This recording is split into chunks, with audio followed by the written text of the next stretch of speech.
نحمده ونصلي ونسلم على رسوله الكريم اما بعد اعوذ باللہ من الشیطان الرجیم بسم اللہ الرحمن الرحیم انا انزلناه فی لیلۃ القدر وما ادراک ما لیلۃ القدر صدق اللہ العظیم۔ اللہم صلی علی سیدنا و مولانا محمد معدن الجود والکرم وآلہ وصحبہ وبارک وسلم۔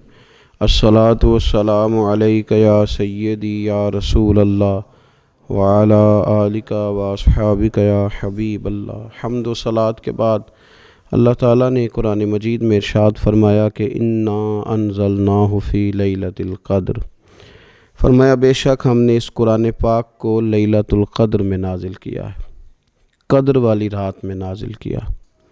وما ادراک ما لیلۃ القدر، قرآن مجید کے انداز پر غور فرمائیں۔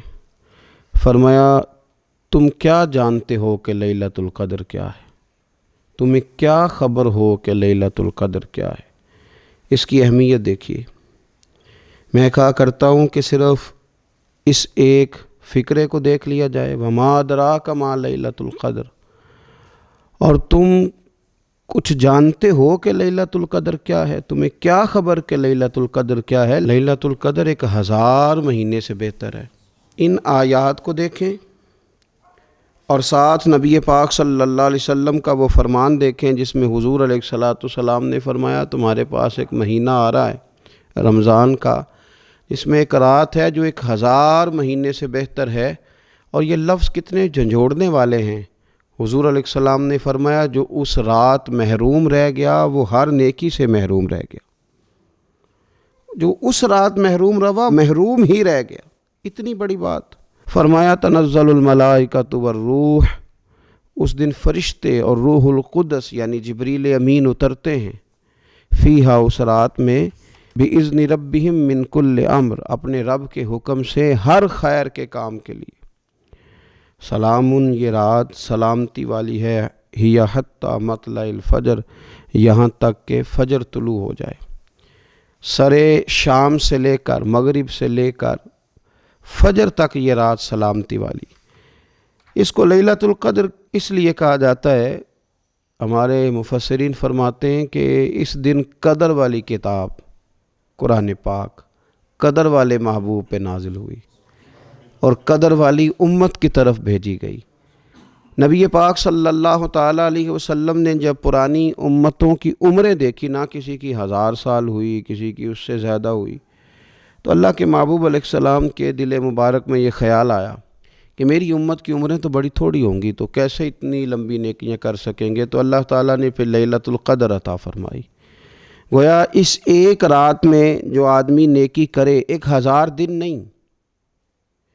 کتنا لوگوں کو شوق ہے کہ کوئی ایسا جیک لگے، یکدم میری ساری چیزیں بڑھ جائیں، تو اس پر بھی تو ذرا غور کرے نا۔ یہ ایک رات 1000 دن سے نہیں، 1000 مہینے سے افضل ہے۔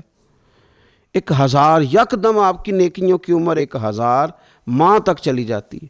کتنی بڑی فضیلت کی بات ہے۔ میرے رسول کریم صلی اللہ تعالیٰ علیہ وآلہ وسلم خاص توجہ دلاتے، اس رات کے حوالے سے خاص توجہ دلاتے۔ اور یہ رات کب ہوتی ہے؟ صحیح حدیث میں موجود ہے، نبی پاک صلی اللہ تعالیٰ علیہ وسلم نے فرمایا کہ اسے رمضان کے آخری عشرے میں تلاش کرو۔ گویا یہ جو 5 طاق راتیں ہیں نا، 21ویں، 23ویں، 25ویں، 27ویں، 29ویں، ان طاق راتوں میں اس رات کو تلاش کرو۔ اس رات اللہ کے فرشتے نازل ہوتے ہیں، آسمان دنیا پر، زمین پر فرشتے اترتے ہیں۔ حضرت جبریل امین علیہ الصلاۃ والسلام انہیں لے کر کے آتے ہیں، اور فرشتے کیا کرتے ہیں کہ جو بندہ اس رات اللہ کی یاد میں موجود ہو، جو بندہ اللہ تبارک و تعالیٰ کے ذکر میں موجود ہو، جو بندہ اس دن اللہ تبارک و تعالیٰ کی بارگاہ میں کسی بھی طور پر حاضر ہو، فرشتے اس کے لیے دعائے مغفرت بھی کرتے ہیں اور رب کی بارگاہ میں التجائے رحمت بھی کرتے ہیں۔ اور ایک روایت میں ہمیں یوں بھی ملتا ہے کہ فرشتے اسے مصافحہ بھی کرتے ہیں، ہاتھ بھی ملاتے ہیں۔ دیکھیے نا کتنی سعادت مندی ہے کہ انسان عبادت کر رہا ہو اور فرشتے اس کی زیارت کو آئیں۔ ہمارے صوفیاء فرماتے ہیں تو پکا پروگرام بنا لے عبادت کا، فرشتے کئی بار تیری زیارت کو آیا کریں گے۔ اور پھر ایک اور بات یہاں بڑی قابل توجہ ہے کہ انسان جب محسوس کرتا ہے نا مجھے کچھ دیکھ رہا ہے، تو ذرا اس کی عبادت کا انداز بھی تھوڑا تبدیل ہو جاتا ہے۔ تو اگر یہ ذہن ہو ہمارا کہ ہمیں فرشتے دیکھ رہے ہیں اور وہ والی مخلوق دیکھ رہی ہے جو ہماری ڈائری ڈائریکٹ لے جا کے ہمارے رب کی بارگاہ میں پیش کرے، تو پھر کچھ زیادہ ہی توجہ مسلمان کی ہونی چاہیے، زیادہ ہی انہماک ہونا چاہیے، وہ کھو جائے۔ ٹھیک ہے ہم کمزور بھی ہیں، ہمارے اندر کچھ پریشانیاں بھی ہیں، ہماری بیماریاں بھی ہیں، ہم لاغر بھی ہیں، ضعف بھی آ جاتا ہے، تھکاوٹ بھی ہمیں آ لیتی ہے، لیکن لمبی تو بات ہی کوئی نہیں، 5 تو طاق راتیں ہیں۔ حضرت سیدہ عائشہ صدیقہ رضی اللہ تعالیٰ عنہا ارشاد فرماتی ہیں کہ جب رمضان کا آخری عشرہ شروع ہوتا تھا نا تو نبی پاک اپنی کمر کس لیتے تھے عبادت کے لیے، خود بھی رات کو اٹھتے تھے، ہمیں بھی جگاتے تھے، کیونکہ سونے کے دن تو نہیں ہے، تو جاگنے کے دن ہیں۔ ساون کی کالی راتوں میں جب بوندا باندی ہوتی ہے، وہ راتوں کو اٹھ اٹھ روتے ہیں جب خلقت ساری سوتی ہے۔ یہ رب کے بندوں کی شان ہے۔ اور ویسے بھی درویش کہتے ہیں کہ رات پوے تے بے درداں نو نیند پیاری آوے، درد منداں نو تے یاد سجن دی ستیاں وی آن جگاوے۔ تو یہ وقت ہے خاص، اس خاص وقت اس بات کی طرف ضرور توجہ کرنی چاہیے۔ اور یہ جو کہا گیا نا کہ فرشتے نازل ہوتے ہیں بِإِذْنِ رَبِّهِمْ مِنْ كُلِّ أَمْرٍ، اللہ کے حکم سے آتے ہیں اور ہر کام کے لیے، ہر امر خیر کے لیے آتے ہیں۔ تو اس میں بھی ہمارے مفسرین نے لکھا ہے کہ وہ تمہارے لیے پورے سال کا فیصلہ کریں گے کہ تمہیں کیا دیا جائے گا، تم کیا حاصل کرو گے اللہ تبارک و تعالیٰ کی بارگاہ سے۔ تو اس کا معنی یہ ہوا کہ پھر تو یہ لینے کی رات ہے۔ ایسا نہ ہو کہ فرشتے آئے ہوں رب کی بارگاہ سے یہ پیغام کرم ہو کہ دینا ہے اور لینے والے سو رہے ہوں، وہ آرام میں ہوں۔ تو یاد رکھیں خیرات اسی کے پیالے میں آتی ہے جس کا پیالہ سیدھا ہوتا ہے، اور اگر پیالہ ہی سیدھا نہ ہو تو خیرات پھر پیالے میں نہیں آیا کرتی۔ تو پھر اس کو جو کہا گیا نا کہ یہ سلامتی والی ہے، تو اس میں ایک اور بات بھی ہمارے پھر مفسرین نے لکھی ہے کہ اس رات، شیطان تو ویسے ہی قید ہے، اس رات بندے کا نفس بھی نہیں اسے تنگ کرتا۔ یہ طاق راتیں اتنی حسین ہے کہ تھوڑی سی بندہ ہمت کرے تو اللہ عبادت کے لیے اس کے دل کو قرار عطا کر دیتا ہے، اسے سکون ملتا ہے، طبیعت ٹھنڈی ہو جاتی ہے، اور وہ بڑے ذوق کے ساتھ اللہ کی عبادت کرتا ہے۔ خوب بیداری کا مظاہرہ کریں طاق راتوں میں۔ میں نے رمضان سے پہلے مشورہ دیا تھا کپڑے وقت پہ خرید لو عید کے، اور وقت پہ سلا لو، اور وقت پہ چیزیں لے لو۔ یہ جو خاص دن ہیں عبادت کے، یہ لوگوں کے بازاروں میں گزر جاتے ہیں۔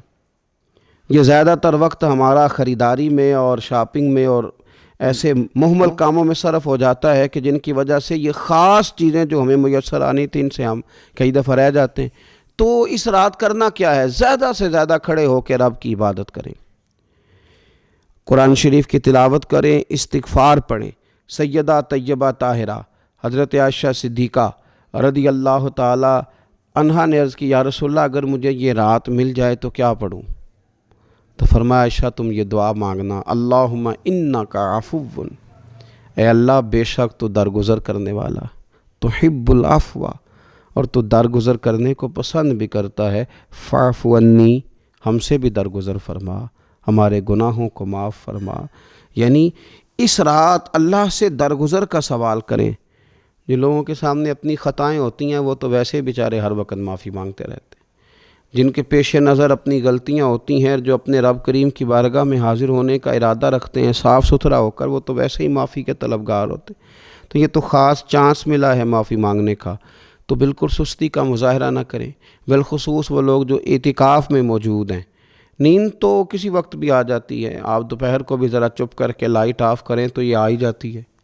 آپ سر شام بھی تھوڑا سا کھانا کھانے کے بعد اگر کمر سیدھی کرنے کو بھی لیٹ جائیں تو نیند تو پھر بھی آ ہی جاتی ہے۔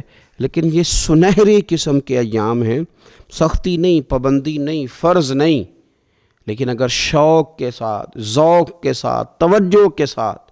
میں ایک مثال دیا کرتا ہوں کہ یہ ہمارے پاس قیمتی دن ہے رمضان کے، ایک عمل کا ثواب 70 کے برابر ہے۔